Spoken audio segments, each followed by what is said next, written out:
Hello दोस्तों, मैं हूं चंदन और आप देख रहे हैं हिंदी में जानकारी। आज हम ब्लॉगिंग के उस हिस्से के बारे में बात करने वाले हैं जिसमें आपको अपने प्रोफेशनल ब्लॉगिंग के लिए एक इन्वेस्टमेंट करना पड़ता है। एक ऐसा चीज़ है जिसको आप चाहे तो चेंज नहीं कर सकते।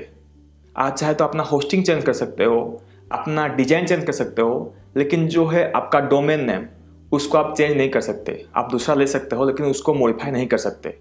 तो चलिए शुरुआत से शुरू करते हैं।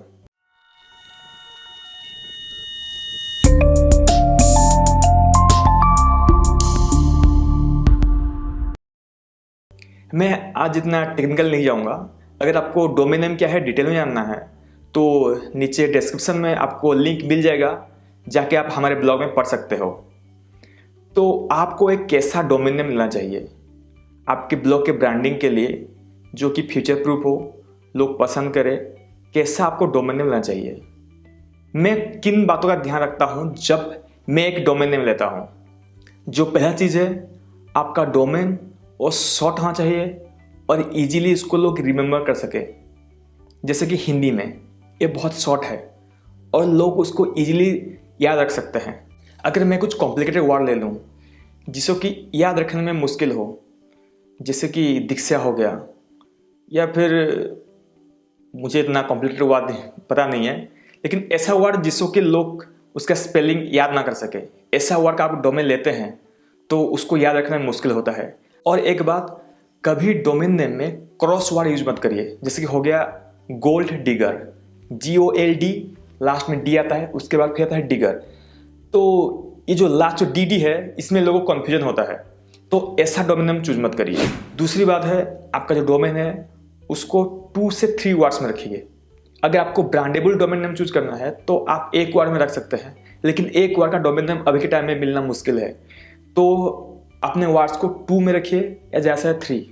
जैसे कि हो गया हिंदी में, तो ये शॉर्ट वर्ड हो गया। दूसरा हो गया हिंदी में हेल्थ या फिर टेक युक्ति। ये सब शॉर्ट है, स्वीट है और याद रखने में लोगों को आसानी होता है। तो आपको अपना डोमेन नेम ऐसा रखना चाहिए। तीसरी बात, आपने डोमेन नेम में कभी नंबर या हाइफेन इसको यूज मत करिए। इसमें जो ब्रांडिंग होता है वो कम हो जाता है, लोग का ट्रस्ट लेवल कम हो जाता है। चौथी बात, मैं हमेशा .com को ही प्रीफर करता हूँ, क्योंकि हमारे लोगों का ऐसा माइंडसेट है, आप कुछ भी डोमेन दे दोगे, मतलब कुछ बोल दोगे कि मुझे हिंदी में विजिट करना है, तो लोग जाके हिंदी में .com सर्च कर देते हैं। तो ये लोगों का होता है। मुझे .com डोमेन नहीं मिला, इसीलिए मुझे मजबूरन .net लेना पड़ा। अगर आपको, मुझे एक्चुअली जो हिंदी में का नाम था वो बहुत पसंद था, इसलिए मैंने हिंदी में ले लिया। नहीं तो अगर मुझे कोई दूसरा अच्छा मिलता तो मैं .com ही लेता। अगर आपको कुछ मिल रहा है अच्छा डोमेन नेम, तो हमेशा प्रीफर करिए कि आप उसका .com ही ले, क्योंकि लोगों का माइंड से ऐसा हो जाता है कि वो .com ज़्यादातर टाइप कर देते हैं कुछ भी डोमेन के साथ। जो 5वां पॉइंट है वो है कीवर्ड्स। हमेशा ट्राई करिए डोमेन के साथ कुछ कीवर्ड्स ऐड करने की, मतलब डोमेन में कुछ कीवर्ड हो। जैसे कि हिंदी स्पेस में जब मैंने इसका सर्च वॉल्यूम देखा था तो उस टाइम में हिंदी में का, जब 2016 में हिंदी में का सर्च वॉल्यूम था 1600। अब ये लगभग 8 या 10 तक इतना हो गया। ये कीवर्ड है और इसके साथ शॉर्ट भी है, इसलिए मैंने इसको लिया था। तो आप ही हमेशा चूज करिए। जैसे कि पैसे कैसे कमाएं, कि पैसे कमाएं, एक मतलब कीवर्ड हो गया। अगर इसके साथ आपको .com डोमेन मिल जाता है तो बहुत बढ़िया बात है, लेकिन आपको उसी टॉपिक के ऊपर स्टिक रहना है। नहीं तो आप लिख देते हैं, डोमेन ले लेते हैं पैसे कैसे कमाएं और उसके ऊपर आप लिख रहे हैं कुकिंग का। ऐसा मत करिए। आप जिस टॉपिक के ऊपर डोमेन ले रहे हैं उसी टॉपिक के ऊपर लिखिए। जो 6 नंबर पॉइंट है वो है कॉर्पोरेट वर्ड का इस्तेमाल ना करें। बहुत सारे ऐसे कॉर्पोरेटेड वर्ड होता है जो कि कंपनी, सपोज कोई मान लीजिए जैसे कि एप्पल कंपनी है, पर एप्पल अलाउ करता है अपना कीवर्ड को दूसरे कहीं पर डालने के लिए। लेकिन जैसे वर्डप्रेस हो गया, आप वर्डप्रेस वर्ड का लेके कोई डोमेन नेम नहीं कर सकते। जैसे हाउ टू वर्डप्रेस या वर्डप्रेस के साथ कुछ भी देके आप डोमेन नेम नहीं कर सकते, शायद आपको वर्डप्रेस कॉपीराइट क्लेम कर दे। तो उसके लिए आप WP यूज कर सकते हो। वर्डप्रेस जो है वो WP अलाउ करता है, जैसे कि WP बिगिनर हो गया, ये सब डोमेन है, WP सूत्र, ये सब हो गया। तो ये सब अलाउ करते हैं WP लगा के, लेकिन वर्डप्रेस अलाउ नहीं करते। तो आप हमेशा ये चीज़ का ध्यान रखें।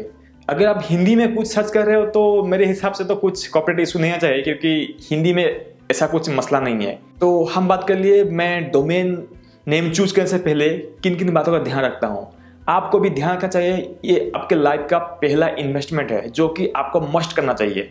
और एक अच्छा डोमेन नेम एक ब्लॉग या एक वेबसाइट के लिए अच्छा वैल्यू देता है। फिर आते हैं डोमेन कहाँ से खरीदें। मैं ज़्यादातर नेमचिप से डोमेन खरीदता हूँ, और जो दूसरा चीज़ है वो है गोडाडी। मैं ये दोनों साइट प्रेफर करता हूँ।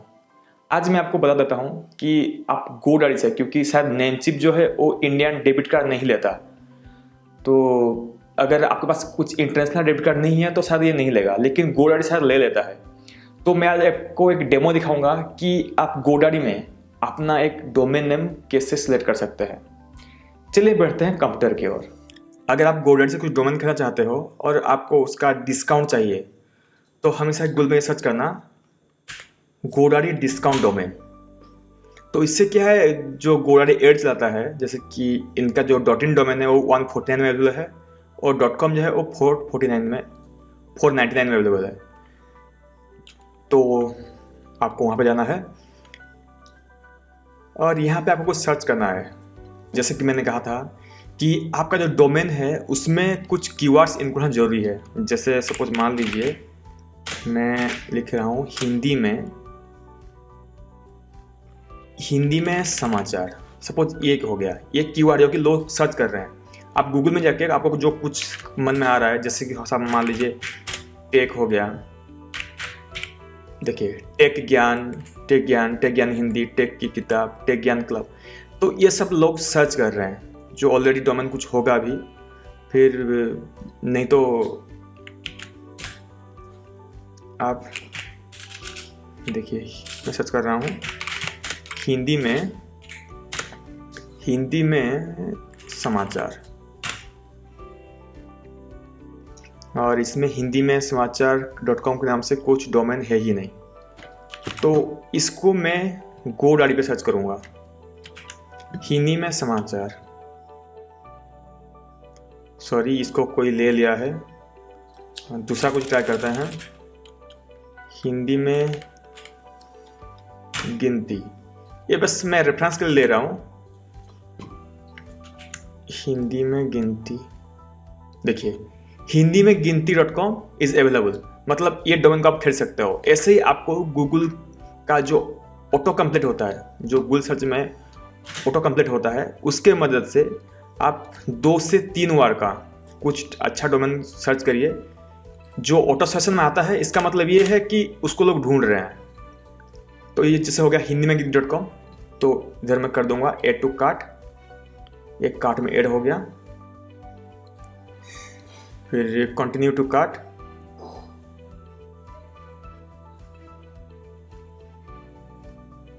ये होस्टिंग नहीं। अगर आप प्राइवेसी प्रोटेक्शन लेंगे, मतलब कोई भी थर्ड पर्सन ये जान नहीं पाएगा कि आपका जो डोमेन है किसके नाम से रजिस्टर है, कि आपका एड्रेस क्या है। अगर आप प्राइवेसी प्रोटेक्शन लेते हैं, जो कि इसमें 299 पर ईयर पड़ रहा है, और बाद में ये 579 हो जाता है, लेकिन नेमचिप में ये फ्री रहता है। तो इसलिए मैं ज़्यादातर नेमचिप प्रेफर करता हूँ। ओके, अगर आपको नहीं लेना तो नो थैंक्स कर दीजिए, कंटिन्यू टू कैट। ओके, इसको 1 साल रहने देते हैं। 849 19% आपका टैक्स पड़ रहा है, और सब कुल मिलाकर हो जाता है 1017। ये हो गया .com डोमेन का कॉस्ट।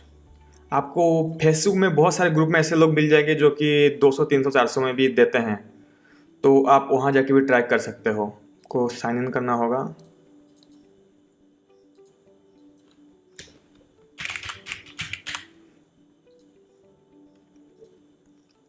अगर आपका अकाउंट नहीं है तो आप गूगल या फेसबुक से रजिस्टर भी कर सकते हो। देखिए ये net banking, debit cards, wallets और यूपीआई, ये सब चीज़ों में आप मतलब ये सब चीज़ यूज़ करके आप पेमेंट कर सकते हो, जो कि अच्छी बात है। और शायद नेमचिप में ये सब नहीं है। यूपीआई सबसे अच्छा जरिया है, आप अपना यूपीआई नंबर देके नेक्स्ट पेज में इसको परचेज कर सकते हो। मुझे उम्मीद है कि आप सभी को वीडियो पसंद आया होगा कि आपके ब्लॉग के लिए कैसा डोमेन नेम अच्छा रहेगा और आप कहाँ से इसे खरीद सकते हैं। मेरे हिसाब से आप सभी को इसमें इन्वेस्ट करना चाहिए। आप चाहे होस्टिंग लो या ना लो, लेकिन आपको एक अच्छा ब्रांडेबल डोमेन सिलेक्ट करना चाहिए। और आज का ये सवाल है, आप किस टॉपिक के ऊपर ब्लॉगिंग करना चाहते हैं? वो टेक्नोलॉजी हो गया, फूड हो गया, ट्रैवल हो गया, या किस टॉपिक के ऊपर, कोई फैशन हो गया, कौन से टॉपिक पर आप अपना ब्लॉग शुरू करना चाहते हो, वो नीचे कमेंट करें। और मैं एक पोल डाल दूंगा, क्या आपको एक डोमेन खरीदना है, हाँ या ना? ये आपका पहला इन्वेस्टमेंट होने वाला है और इसको आप जरूर करिए। बहुत सारे लोग सवाल पूछ रहे हैं कि सर आप रिप्लाई नहीं दे रहे हो। पहली बात तो है मेरा इंटरनेट का प्रॉब्लम, जो पहले वीडियो देखे उनको पता होगा कि मेरा इंटरनेट का प्रॉब्लम है और मैं एक ही इंसान हूँ, बहुत सारी चीज़ मैनेज करता हूँ, तो मुझे इतना समय नहीं मिल पाता। तो मैं सोच रहा हूँ वीकली 2 वीडियो में अपलोड करूँगा, क्योंकि उससे ज़्यादा करने में मुझे परेशानी हो रही है। तो मंगलवार को और शुक्रवार को ये 2 दिन मैं वीडियो अपलोड करूँगा। अगर आपको छोटा छोटा टिप्स चाहिए कि आप जो सवाल पूछे उसका मैं जल्द से जल्द जवाब दे सकूँ, तो मैं यूट्यूब में नहीं दे सकता, उसके लिए मुझे समय लगा, क्योंकि मैं सीरियली वीडियो बनाऊंगा। तो आप चाहते हो तो मैं टिकटॉक में वीडियो डाल सकता हूँ। जानता हूँ मैं यूट्यूब और टिकटॉक के लिए कोई मसला है, लेकिन एक अच्छा प्लेटफॉर्म है और आपके लिए मैं शॉर्ट टिप्स, जो आपका सवाल है, आपका नाम मेंशन करके मैं उसमें वीडियो डाल सकता हूँ। अगर आप चाहते हो कि मैं टिकटॉक पे आऊँ तो एक लाइक जरूर करना और नीचे कमेंट करना कि आप मुझे टिकटॉक पे देखना चाहते हो। तो मैं जल्द ही टिकटॉक पे एक अकाउंट बना दूंगा हमारे वेबसाइट के नाम से।